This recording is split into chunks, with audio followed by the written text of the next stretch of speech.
반갑습니다. 말씀과 함께 하루를 시작하는 주님의 백성들을 예수님의 이름으로 축복합니다. 2024년 8월 14일 수요일 오늘 주신 말씀은 예레미야 50장 1절부터 10절까지입니다. 이것은 바빌로니아 사람의 땅 곧 바빌론 도성을 두고 주님께서 예언자 예레미야를 시켜서 선포하신 말씀이다. 너희는 세계 만민에게 이 소식을 선포하고 이 소식을 전하여라. 봉화문을 올려서 이 소식을 전하여라. 숨기지 말고 전하여라. 바빌론이 함락되었다. 벨신이 수치를 당하였다. 마르둑 신이 공포에 떤다. 바빌론의 신상들이 수치를 당하고 우상들이 공포에 떤다. 북녘에서 한 민족이 침략하여 왔으니 바빌로니아를 쳐서 그 땅을 황무지로 만들 것이니 거기에는 사는 사람이 아무도 없을 것이다. 사람과 짐승이 사라질 것이다. 그날이 오고 그때가 되면 이스라엘 백성과 유다 백성이 다 함께 돌아올 것이다. 나 주의 말이다. 그들은 울면서 돌아와서 그들의 하나님 나 주를 찾을 것이다. 그들은 시온으로 가는 길을 물어보며 이곳을 바라보며 찾아올 것이다. 돌아온 그들은 나 주와 언약을 맺을 것이다. 절대로 파기하지 않을 영원한 언약을 맺고 나와 연합할 것이다. 나의 백성은 길 잃은 양떼였다. 목자들이 그들을 그릇된 길로 인도하여 그들이 산속에서 헤맸다. 양떼가 산과 언덕에서 방황하며 쉬던 곳을 잊어버렸다. 그들을 보는 자마다 그들을 잡아먹었다. 양떼를 잡아먹은 원수들은 이르기를 그들이 그들의 주 곧 의로운 처소이며 조상의 희망인 그들의 주에게 범죄하였으니 우리에게는 죄가 없다 하고 말하였다. 너희는 바빌로니아에서 탈출하여라. 바빌로니아 사람들의 땅에서 떠나라. 양떼 앞에서 걸어가는 숫염소처럼 앞장서서 나오려나. 보라, 내가 북녘 땅에서 강대국들의 연합군을 일으켜서 바빌로니아를 쳐들어가게 하겠다. 그들이 바빌로니아 쪽으로 진을 치고 있다가 바빌로니아를 정복할 것이다. 그들의 화살은 절대로 빈손으로 돌아오지 않는 노련한 용사와 같을 것이다. 바빌로니아가 약탈당할 것이니 약탈당한 자들이 모두 흡족하게 털어갈 것이다. 나 주의 말이다. 아멘. 지금 우리가 길게 나누고 있는 예레미야도 거의 마무리가 되어갑니다. 그러면서 어제까지는 유다를 비롯한 주변 나라들의 멸망, 하나님께 범죄함에 따른 징계와 심판에 관한 말씀이었다면 오늘은 바빌로니아에 대한 심판과 징계에 관한 내용입니다.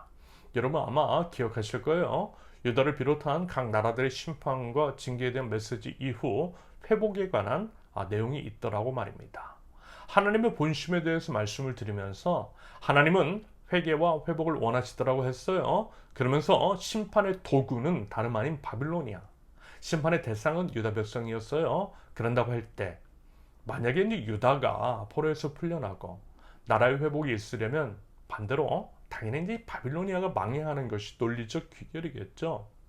더더군다나 바빌로니아가 하나님을 경외하는 자들도 아니었잖아요. 물론 성경에는 바빌로니아의 느부갓네살을 나의 종이라고 하는 식의 표현이 등장하긴 하지만 실제 그렇다라고 하는 것이 아니라요. 그저 하나님께서 심판을 내리실 때 하나님의 도구로 사용하신다는 의미 딱 그 정도 의미뿐이었습니다. 게다가 하나님은 공평하신 분, 결코 차별이 없으신 분이라고 말씀을 드렸어요. 그렇기 때문에 만약에 바빌로니아가 남유다를 비롯한 이방 여러 나라들처럼 하나님을 경외하지 않고 우상을 숭배하며 교만하다라고 한다면 당연히 똑같은 심판과 징계를 받게 될 것입니다. 이것이 말하자면 합당한 논리적 귀결인 거예요. 그래서 말하자면 결국 바빌로니아도 하나님의 심판을 받아 망한다라는 것입니다. 2절에서 마르둑이라고 하는 그들이 섬기는 우상들에 대해서 언급을 하고 있는 것은 그들의 죄악, 우상 숭배에 대한 지적이신 것이겠죠. 하나님의 도구가 되어 심판의 대상이 되었던 나라들과 별반 다름이 없는 바빌로니아인 것이고 그것이 결국 똑같이 심판을 받게 된 이유가 되었던 것입니다. 그리고 이번에도 하나님께서는 바빌로니아를 도구 삼아 유다와 그 주변 국가를 심판하셨던 것처럼 3절의 기록과 같이 북녘에서 한 민족, 아마도 페르시아일 텐데요. 아무튼 그를 통해 바빌로니아를 심판하실 것이라고, 무서운 심판으로 인해 살아있는 것이 없을 것이며 울부짖는 소리가 바빌론 도성에 가득할 것이라고 말씀하십니다. 여러분 이 말씀 기억나시죠? 고린도전서 10장 12절 그러므로 서 있다고 생각하는 사람은 넘어지지 않도록 조심하십시오. 그리고 이 말씀도 자주 드렸잖아요. 나만 예외일 것이라고 생각하는 것은 대단한 착각이라고 말입니다. 그래서요, 주변의 사람들의 아픔과 고난, 고통을 외면해서는 안 된다고 했습니다. 반면 교사, 타산, 지속으로 삼아야 한다라고 하는 말씀을 드렸어요.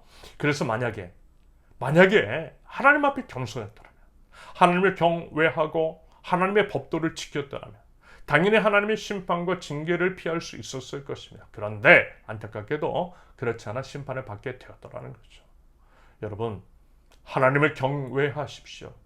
다시 말씀을 드리지만 나만 예외일 수 없고요. 언제까지나 잘 되고 잘 나가고 잘 살고 건강하고 무탈할 수 없어요. 하나님은 살아계시고 하나님을 존중히 여기는 자를 존중히 여기시고요. 그렇지 않은 자들 경멸하세요. 그래서 설령 지금 당장은 별일이 일어나지 않는다 할지라도 분명한 대가, 징계와 심판을 내리시더라는 것입니다. 물론 이제 그런 공포심을 갖고 불안해할 필요는 없습니다. 아울러 심판과 징계를 피하기 위해서라기보다는 이미 우리에게 감당 못할 사랑과 은혜를 베풀어 주신 그 하나님을 기억하고 그 사랑에 바른 응답을 드리는 것이 마땅합니다. 심판이 무서워서가 아니라 받은 은혜와 받은 사랑이 너무 커서요.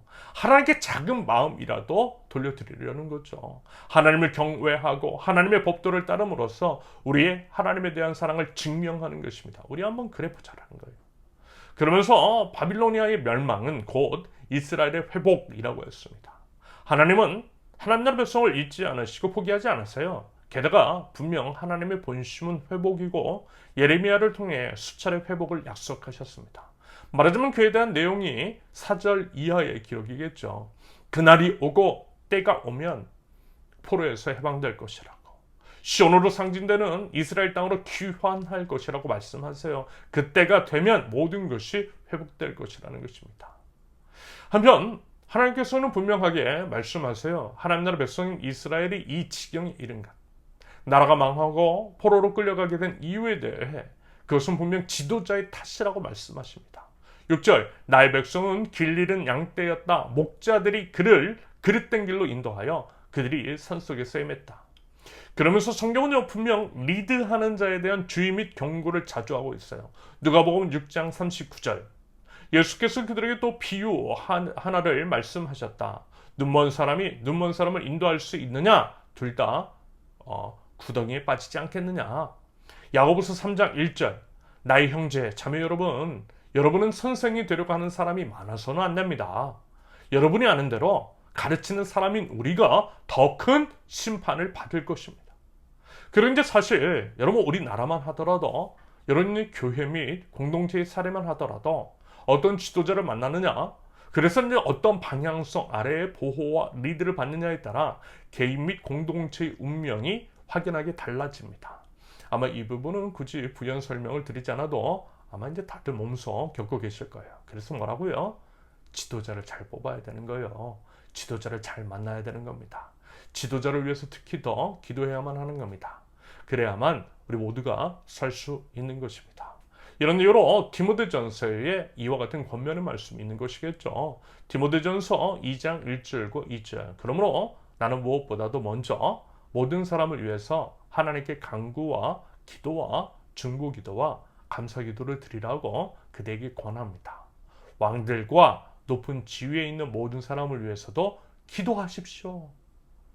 요즘이면 보니까 이제 딱 그런 것 같아요.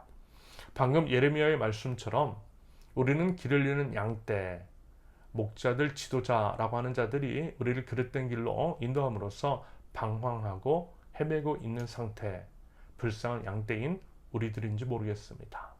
부디어 하나님 앞에 바로 선 지도자, 양떼를 사랑하는 목자들이 이 땅 가운데 세워질 수 있기를 바랍니다. 저도요, 그와 같은 자가 될 수 있기를 바라고요. 하나님 앞에 몸부림을 치겠습니다. 여러분이 위해서 기도해 주실 수 있기를 바랍니다. 바라기는 온 땅의 주인이신 여호와 하나님을 인정하고 우리 모든 삶을 회복시킬 그 하나님을 기대하면서 순종의 믿음을 드려 오직 하나님만을 예배할 줄 아는 하나님 나라 백성들, 저와 여러분들이 있을 수 있기를 예수님의 이름으로 축원합니다. 함께 기도합니다. 하나님의 사랑과 은혜를 알아 그에 합당한 반응을 올려드리기를 원합니다. 하나님께서 지키라 명하신 것들을 지켜 행하고 우리 주님께서 먼저 본을 보여주신 것을 따라 삶으로써 주변 사람들로 하여금 하나님께 영광을 돌리게 하는 축복의 통로로서 하나님 저희를 사용하여 주시옵소서. 결코 포기함 없고 변함없는 그 주님의 사랑을 알고 그 사랑에 기대어 살게 하시되 저희 모든 삶을 통하여서 주님의 생명 향기가 주변에 가득 채워질 수 있도록 주님으로 제 온 삶을 채워 주시옵소서. 예수님의 이름으로 기도합니다. 아멘. 하나님께서 오늘 주신 말씀과 각자의 기도 제목을 놓고 우리 잠시 기도합니다.